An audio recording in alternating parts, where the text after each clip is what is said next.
Dropside Radio, der Podcast rund um Dropzone, Dropfleet und allem, was dazugehört.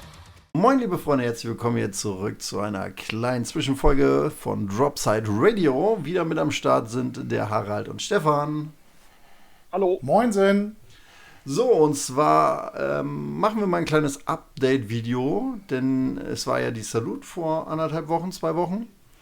Und wir haben da jetzt ein paar Infos, ein paar Bilder gesehen und darüber wollen wir einfach mal sprechen miteinander. Und zwar würde ich sagen, fangen wir einfach mal ganz an. Es gibt übrigens ein Video, das verlinke ich euch nochmal ganz kurz, wer es noch nicht gesehen hat. Und zwar gibt es da die neuen Battle Cruiser, die werden da vorgestellt, also die Plastik-Kits. Und die Dinger sehen echt, also alleine das von Biophaser ist riesig, das Ding, oder? Wenn ich mir das so angucke. Das ist die Dreadnought. Ja, die Dreadnought. Natürlich ist die riesig. Ja. Stimmt. Die hatten ja, Der Battlecruiser, der kommt später irgendwo. Der wird aber auch noch gezeigt. Ja, aber die Dreadnought ist schon riesig, ne? Also die Dreadnoughts werden oben alle präsentiert, die neuen. Die sind schon mega, finde ich, ne? Da ja, ist schon ein großes Stück. Ja. Und dass da der Plastikstängel hält, ist ja schon ein Wunder. 2 benutzen. Nee. Ich bin ja mal gespannt, wenn die UCM-Dinger auf Plastik rauskommen, ne? Ja. Das weiß ich nicht, ob das passieren wird. Ich auch nicht, aber wahrscheinlich erstmal. Gut, auf jeden Fall, die sind ja alle mittlerweile draußen, die neuen Plastikmodelle, die sie angekündigt haben. Ein paar sind sie ja, wie gesagt, sie sind dabei, immer umzustellen, so Step by Step. Das heißt, alles, was aktuell in Resin ist, wird irgendwann in Plastik kommen. Aber kommen wir zu den interessanteren neuen Sachen. Wir haben sie ja schon auch besprochen von der UCM. Die Shaltari kommen nächste Woche Freitag dann. Und die Battlecruiser. Ja, wir haben die Bilder gesehen. Ich finde zum Beispiel den von den Scorch finde ich gar nicht mal so schlecht. Der sieht interessant aus. Ne? Mit dieser Hängevorrichtung vorne, unten dran, so wie das aussieht. Ja. Ne? Man kann auch klar erkennen, dass das ein Scorch Battlecruiser ist oder damit verwandt ist. So die Wings hinten, das ist immer noch dasselbe oder sehr, sehr ähnlich. Ja, und dann sieht es wohl so aus, als wäre es wie bei den UCM, sodass die Scorch nur ein Feature mitnehmen können und nicht wie bei den Shaltari 2 Feature. Ja. Was die jetzt im Einzelnen bewirken, kann ich jetzt allein von den Bildern nicht wirklich sagen. Ich bin gespannt. Und der von der PHA sieht auch schick aus, ne? Muss man sagen. Klar, das Design. Auch wieder 3 dabei. Die sehen auch interessant aus, ne? So, also ein Halbrunder. So eine Art mit das sind die Halbrunden, die Kugeln das sind gehören die von der zur Resistance. Ne? Genau. Genau, das sind die von der Resistance. Das Schiff ist so ein bisschen, habe ich das Gefühl, wenn das der Battlecruiser ist, und der ist es ja, der daneben steht, ein bisschen klein geraten von den meisten. Ich weiß nicht, blendest du die Fotos oder blendest du Ausschnitte ein? Oder? Das weiß ich nicht, wie ich es hinkriege, weil ich habe die nur vom Video. Ich muss mal gucken, vielleicht kriege ich es hin. Dann weil wenn du jetzt zum Beispiel in diese Video Einstellung sehen, nimmst. Ne? Also so wie das in dieser aussieht, Einstellung. Ja, Harald. Ja, Stefan, sag. Die Features von der PHA sind diese Pylonenartigen, die unter dem Stimmt, Cruiser davon stehen. Da sind die sie, etwas helleren. Ne? Ja, genau. Ja. Also die halten sich aber auch schon ganz schön ans Design. Ne? Dieses saubere, irgendwie Cleane, klinische. Ziemlich cool. Ja. Mhm. Und hier siehst du, bei der Resistance, Ja. die haben 2 Aufnahmen. Bei den Resistance ist es dann wohl wieder so wie bei den Shaltari, dass sie 2 Features mitnehmen können pro Schiff. Die sehen auch klein und rundlich aus, ne? So dass sie da schön reinpassen. Ne? Sieht echt interessant aus. Okay, vom hinten sah das Bild ziemlich klein aus. Jetzt muss ich sagen, ist, glaube ich, die UCM das, was man wird sie dann irgendwann mal nebeneinander sehen. Aber was so die abgespeckteste Version ist von allen, muss ich so sagen.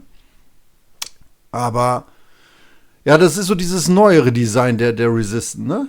Was sie da gemacht haben. Das ist das Genau, nicht dieses zusammengewürfelte, sondern das Ja. mehr strikte Design. So, dann haben wir hier im Hintergrund sehen wir noch den von den Biophasern. Wobei Genau, man da sagen das- muss, das sind so zwei große, ne? Also ein so ein großer, wie das aussieht, so ein mittlerer. Also nur zwei. Ich meine, wahrscheinlich kriegen sie nur zwei, weil sie haben bereits ein Feature. Auch das stimmt. Da gehe ich vielleicht Aber bei davon, den Biofacern erkenne ich da bei dem Großen zum Beispiel die Waffe wieder. Das ist das, die haben die auch an einem Kutter, diese Waffe, ja, oder die Form dieser Waffe. Und da ist das eine Waffe, sage ich. Ich weiß gar nicht, wie ich es beschreiben soll. Auf jeden Fall hat das Ding die Fähigkeit, die Schüsse zu lenken, den Arc von dem Schiff, das schießt, zu vergrößern. Sprich, wenn du jetzt eine Front-Narrow-Waffe hast, kannst Ja. du damit den Winkel erweitern. warte mal, da habe ich sogar. Das hab ich sogar Feature ein sieht Bild. mir stark danach aus, dass es das dann auch kann. Also die Schüsse lenken kann. Ja. Aber die hat echt wirklich zwei große. Ich habe noch mal ein Bild gefunden. Das ist auch bei uns im Discord schon. Das sind wirklich zwei große, ne, muss man sagen. Die sehen schon mega nice aus. Und ich bin gespannt. Zwei kriegen sie. Und das wird schon mega aussehen. Ne? Also das Schiff, ich muss da sagen, das Schiff sieht interessant aus. Das hat so ein bisschen Genau, was und das wie eine andere- ägyptische Barke. Ja, genau das. Wie so eine ägyptische Und die Barke. andere Waffe, das ist ja diese Ghost Orb Waffe oder wie die heißt, die gibt, glaube ich, Status. Okay. Und das ist das, was die Schaltari ja auch in dem Feature haben, Status. Ja, Das ist schon stark. ja. Das glaube Also wenn du eine Statuswaffe auf einer Dropside hast, das ist schon, ich. Auf das jeden findet der Gegner nicht so lustig wie man selber. Fall. Ja. Aber wie gesagt, das Design des Biophaser-Schiffes, das gefällt mir echt gut. Ne? Also was Stefan sagte, wie das mit der Barke aussieht, mit diesen beiden dicken, fetten Ja. Kanonen vorne dran. Ja, Also es hat auch echt wieder schon so was. riesig, ne? Ja, Also so lang. Genau Ja. wie die Dreadnought oder, ja, die sind alle so lang, die Schiffe. ja. Aber das gefällt mir, muss ich sagen. Also so langsam, also am Anfang habe ich gesagt, das Design der Biophaser ist nicht so meins, aber so langsam gefallen sie mir immer besser. Also umso größer die Schiffe werden, umso schicker werden sie. Ja, das erste sah so ein bisschen mit diesen Schilden, die an der Seite dran sind, irgendwie diese dünnen Solarpaneele oder wie auch immer man das nennt. Das sah, also weiß ich nicht, mir gefiel das, also ich konnte mich noch nicht entscheiden, ob ich das gut oder schlecht finde. Aber diese neuen, diese großen Dinger, die sehen schon richtig cool aus. Ja. So, dann kommen wir noch mal zu einem ganz anderen Schiff, was wir noch mal sehen. Und zwar meine ich oder glaube ich, dass wir da das Charakterschiff der Biophaser sehen, wo wir gerade beim Thema sind. Ne? Also es wird ja auch einmal schon angemalt gezeigt. Das sieht aus wie so eine dicke, fette Wumme. Ja, das ist das Chassis von einem Biophaser Destroyer und hat dann vorne eine andere Wumme dran. Ja. Welche Bewaffnung das jetzt ist, kann ich so auf ad hoc gar nicht Kann sagen. man so nicht sehen. Aber interessantes kleines weiß ich Design. jetzt nicht so genau. In der Mitte Aber hinter das dem ist auf jeden Fall, In der Ja, Mitte Stefan? hinter dem Biophaser-Schiff. Wir sollten uns vielleicht eine Strichliste machen, wer wann anfängt zu reden hat. ja, Ja, dann mach du. Jetzt hast du Vortritt. ich rede mal dann, wenn ich glaube, ich weiß was. Also, das ist vermutlich eines der beiden Heldenschiffe von der Biophaser. Ist auf einem Zerstörer-Chassis, also der hintere Teil ist definitiv von einem Zerstörer von den Biophasern und der vordere Teil ist halt Neu. das neue Teil, was denn das Schiff zum Heldenschiff macht. Ja, da sind wir gespannt. Auch wenn die das jetzt schon in der Bemalung zeigen, wann die Veröffentlichung kommt.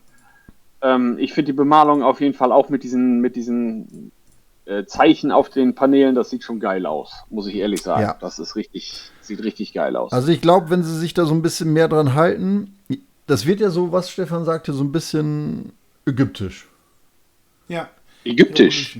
Die also Hieroglyphen so. Zumindest oben, wo die Features waren, dieses große Schiff, wo du gesagt hast, mit den 2 Wummen, das sah so ein bisschen aus Der wie so Battlecruiser, ja. der Battlecruiser sah so ein bisschen aus wie Also- so eine ägyptische Barke hinten mit diesem hochgezogenen Segel da so. Und also mit diesen Hieroglyphen da, diese leuchtenden oder diese Symbole da, finde ich schon ziemlich cool. Und man sieht, also jetzt hinter dem Biophaser-Schiff in der Mitte ist auch dieses blaue Charaktermodell von den Scorch. Und links Das siehst du ist- das genau. von der Resistant. Genau, und das von den Scorch war das Little Terror oder Little Chaos? Ich glaube Little Chaos oder so irgendwas, ne? Das hatten die vorgestellt jetzt vor kurzem in einem Video bei TT Combat. Ja. Und den von der Ja, das Resistant. gibt's auch schon zum Kauf. Ja. Und ich muss sagen, jetzt auf dem Bild, das Ding, wenn man das so sieht, die Bilder in dem Video, dann denkt man schon, sind recht kleine, niedliche Schiffe. Und dann siehst du sie so, sind doch gar nicht so klein, ne? Also sehr, sehr cool. Und wir sind gespannt auf jeden Fall, wann die rauskommen. Wie gesagt, die beiden für Scorch und Resistance sind schon draußen. Wann der Rest jetzt so Step by Step kommt, werden wir sehen. Wo wir jetzt allerdings noch zukommen, ist noch ein neues Schiff. Und das nennt sich Terraformer. Also ich habe keine Ahnung, was das Schiff kann. Dazu gehört wahrscheinlich noch so ein kleines Beischiff, so wie ich das sehe. Weiß Vielleicht man nicht. Weiß man Also, nicht. weiß man nicht. Also, Weiß man nicht, das ist so das Spannende. Oder es kommt halt noch mal ein zweites neutrales Also- Schiff raus. Aber dieser Terraformer, man hat ihn ja schon betitelt als Terraformer. Der genau, sieht das ist brutal das, was man aus. weiß. Der sieht brutal aus. Das Also ist der ein hat so Klopper. Ja, Dreadnought-Größe. der erinnert ein bisschen an eine Resistance Dreadnought. Also von der Größe her und auch von ein paar von den Elementen. Die Glaskuppeln Ja. obendrauf zum Beispiel. Aber diese riesigen, Aber ja. was sind das? Riesigen, wie kann man das nennen? Diese, Weiß ich nicht. Diese gebogenen Elemente da. ja, diese, An den- es sieht schon sehr, sehr brutal aus, das Schiff. Voller Also das Trümmer. muss ich sagen, es gefällt mir von auf Anhieb. Es ist wahrscheinlich so Dreadnought-Größe, Ja. aber mega krank. Sieht aus wie ein Kolonieschiff. Ja, sowas in der Art. Sowas in der Art, ne? Ja, er wurde als Terraformer oder bezeichnet. Ja. Und So, wenn wir daneben ist ja dieses, Kleine. genau, der kleinere, Ja. erinnert ein wenig an eine Mischung aus diesem Supply Hauler, den es schon gibt, Mhm. und den Schlepper, den Tugboats, diese winzig kleinen Raumschiffe, die die Fähigkeit haben, andere zu ziehen. Diese Schlepperschiffe. Ja. Wobei Daraus eine Mischung. Wobei ich das Ding eher sehe, so wie so ein, ich lande auf der Dropside und hau dir meine Leute um die Ohren. Weißt du, wie so ein riesiges Landungsschiff, wo einfach vorne die Klappe aufspringen und Panzer alles da vorne raus. So sehe Das ich ist das aber- Ding. Weißt du, als ob er da unten so einen Kasten trägt, den ich einfach irgendwo abstellen kann und da kommt was raus. Was Großes, Böses, Dickes. Das macht eher so für mich den Eindruck. Also da bin ich echt gespannt, was das wird. Er sieht auf jeden Fall aus wie ein Container unten drunter. Ja, genau. Aber irgendwie muss so ein Behemoth ja auch in die Städte kommen. Ja. Vielleicht sind da welche. Ja, das ist richtig. Vielleicht sind die da drin. Ja, und ob die dann wirklich neutrale Schiffe sind oder ob die irgendjemandem angegliedert werden, das steht auch noch nicht fest. Szenario-Schiffe, Ne? neutrale Ja. Schiffe, weiß man noch nicht. Das weiß man dann nicht. Aber schon coole neue Sachen, die wir da zu sehen bekommen haben. Was wir auch dazu sehen oder wo wir auch zu kommen, ist Drop Zone Commander. Wurde bestätigt, dass es definitiv 3.0 im August geben wird. Also das sagen die ja nicht einfach so in dem Video, öffentlich.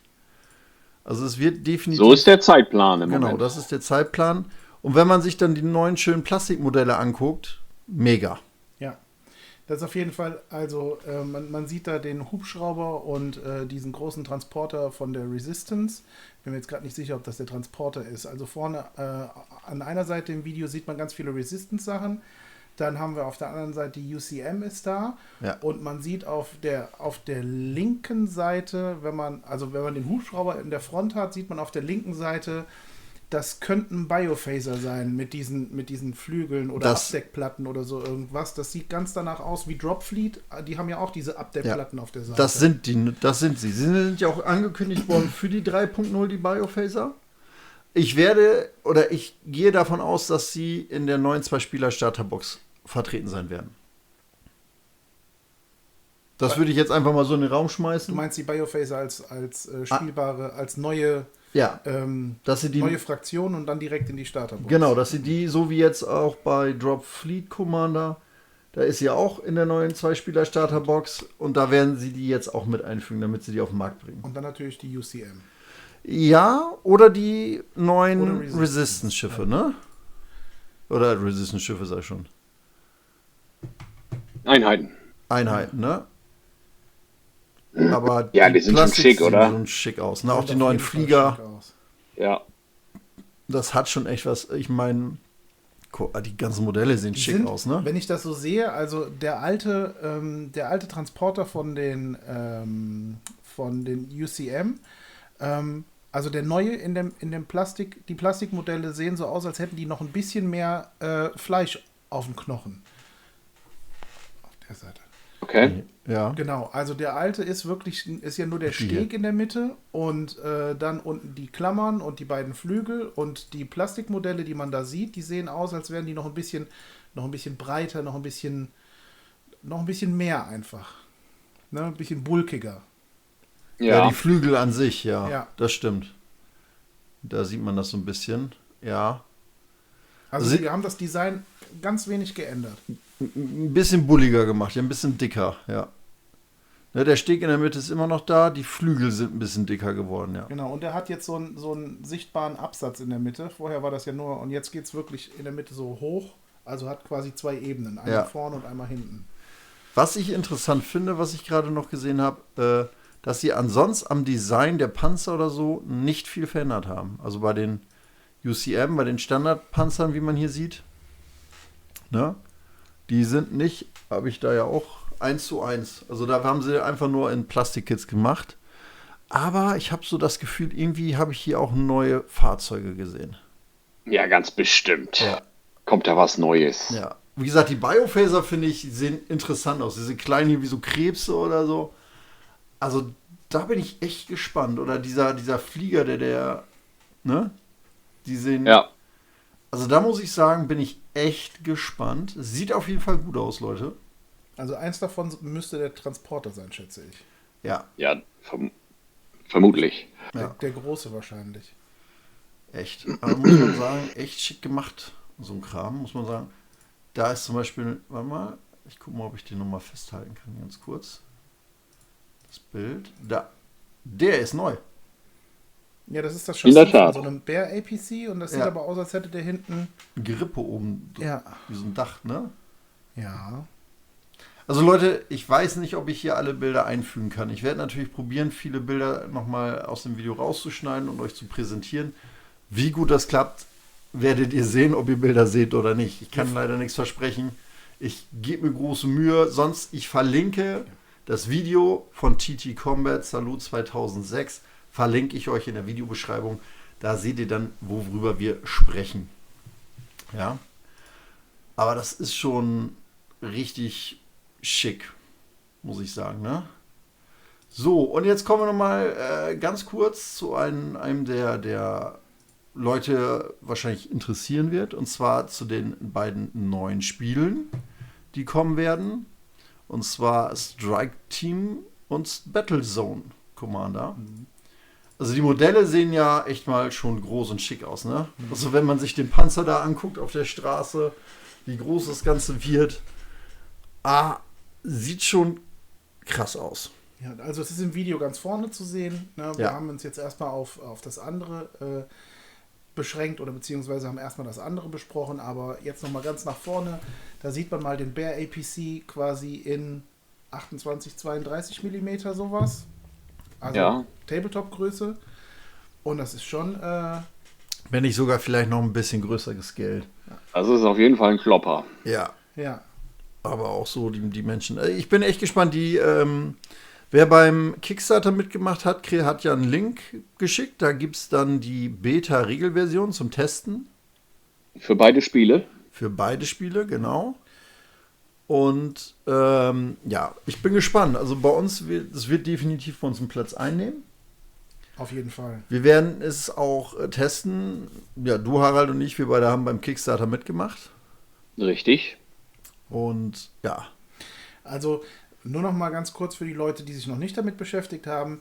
Es wird 2 weitere Spiele im Commander-Universe geben. Einmal Strike Team Commander, das ist Häuserkampf oder Räumen von Gebäuden. Und dann Battlezone Commander ist quasi Dropzone Commander nochmal vergrößert mit 28 mm auf einer Platte von 1,20 x 1,20, 1,60 x 1,60, ich weiß es nicht genau. Auf jeden Fall eine Platte mit Gelände, mit Ruinen, wo man irgendwas sichern muss, und dann Strike Team Commander geht dann ins Gebäude für den Häuserkampf. Sprich, du hast einmal so eine Art Armee-Spiel, Ja, wie Skirmisher, bei würde ich sagen. Warhammer oder so als Vergleich mit Armeen spielen kannst, und einmal ein Skirmisher mit Strike Team. Genau. Wobei Battlezone wahrscheinlich nicht so groß werden wird, sondern so 1 oder 2 Panzer maximal und dann so ein paar Fußeinheiten.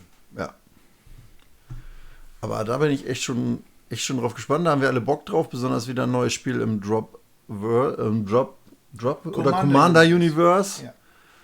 Und ey, das wird mega, weil wir haben dann 4 Spiele im Prinzip in einem Universum, wo man sich das rauspicken kann, was man will, und trotzdem kann man mit den anderen über das Thema sprechen. Ja. Das ist geil. Ja, schließ dich mal 4 Tage zu Hause ein und fang an, erstmal Das reicht in der nicht. Umlaufbahn, und dann gehst du immer weiter runter, bis du nachher noch 5 Männchen in einem Haus gegeneinander schiebst. Ja, das kannst du auch zwischendrin. Du kannst auch mal einen überspringen oder kreuz und quer gehen. Ja. Ich meine, du kannst ja sogar Drop Fleet Commander spielen. Dann hast du eine Boarding Action, das heißt, da werden Truppen vom einen Raumschiff aufs andere geschickt, und dann kannst du mit Strike Team Commander kannst du dann die Boarding Mission, quasi den Überfall auf das andere Raumschiff, kannst du dann ja ausspielen. Ja, stimmt. Du musst ja nicht in einem Gebäude spielen, du kannst ja in dem anderen Raumschiff spielen. Ja. Ja, oder du spielst hier quasi Star Wars nach oder sowas, ne? Irgendwie, du musst irgendwas sichern und dann kannst du erst in die Umlaufbahn, weil ansonsten irgendwas nicht. Also da kann man schöne Kampagnen rausdrehen, würde ich sagen, ne? Ja, aber volle Elle. Also wir haben da Bock drauf, wir werden da bestimmt auch für uns was für entwickeln. Definitiv. Und da kommt bestimmt was. Wir bleiben da auf jeden Fall am Start. Ja, sonst war es das eigentlich zu denen, was kommen wird. Oder was schon da ist, was man jetzt mal ein bisschen auf der Salute sehen konnte. Wir haben Bock, wir müssen irgendwie TT Combat mal dazu bringen, auch nochmal zur Spiele nach Essen zu kommen. Dieses Jahr wird es nichts, vielleicht nächstes Jahr. Aber wir sind dran, Leute. Wir werden da nochmal mit denen hart verhandeln müssen, dass wir auch mal TT Combat live hier in Deutschland sehen können. Für die ganze Community. Sonst würde ich sagen, habt ihr noch irgendwas zu den Neuerungen? Wir sind gespannt. Ja. Ich freue mich drauf. Nicht? Es geht ja so weiter. Ende des Monats, immer Ende des Monats, jedenfalls war es bisher so, kommen ja neue Battlecruiser, jetzt Helden. Ich bin gespannt. Ja, die müssen wir auch noch. Die Helden werden wir, glaube ich, besprechen, wenn wir mindestens 3 haben. Dass wir mal 3 zusammen durchnehmen. Können wir machen. Ne? Dann haben wir Ende des Monats, vielleicht kommt der 3., dann haben wir da schon wieder eine Folge für euch. Oder immer Leute. 2 Monate und wir machen 4. Ja, oder so. Wir gucken mal, wir haben noch ein bisschen Videomaterial für euch. Die neuen Battlecruiser, die immer kommen, werden wir besprechen. Ein bisschen Storyline kommt noch. Aber das, wie gesagt, eigentlich jeden zweiten Freitag. Diese Folge schieben wir jetzt ein, weil sie halt up to date ist und wir euch da gerne mal ein bisschen mit abholen möchten. Und sonst würde ich sagen, guckt euch das Video an, guckt euch die Neuerungen an, hört euch an, was wir dazu zu sagen haben, macht euch eure eigenen Gedanken. Wenn ihr Fragen habt, schreibt sie in die Kommentare. Und liken nicht vergessen. Liken nicht vergessen, ganz genau. Abonnieren, ihr wisst Bescheid. Kommentare. Und wir sind auf jeden Fall froh, dass ihr hier am Start seid und zuhört. Und wie gesagt, Verbesserungswünsche und so. Wie gesagt, wir sind alle Newbies, was das angeht. Wir haben einfach Bock drauf, euch das ganze System näher zu bringen. Und ja, wir hoffen, wir treffen euren Geist. Wenn ihr Verbesserungswünsche habt, auch unten in die Kommentare. Und sonst wünschen wir euch einen schönen Tag, eine schöne Restwoche, schönes Wochenende, je nachdem, wann ihr das Ganze hier hört. Und wir hören uns in der nächsten Folge, die danach kommt. Und das sind die Charivari Battlecruiser. Das können wir schon mal ein bisschen spoilern. Genau. Die eigentlich zuerst die Battlecruiser haben, kommen uns an zweiter Stelle. Aber gut, das wird dann kommen. Sonst, ja, war's das von uns aus. Genau. Ciao, ciao. Bis zum nächsten Mal.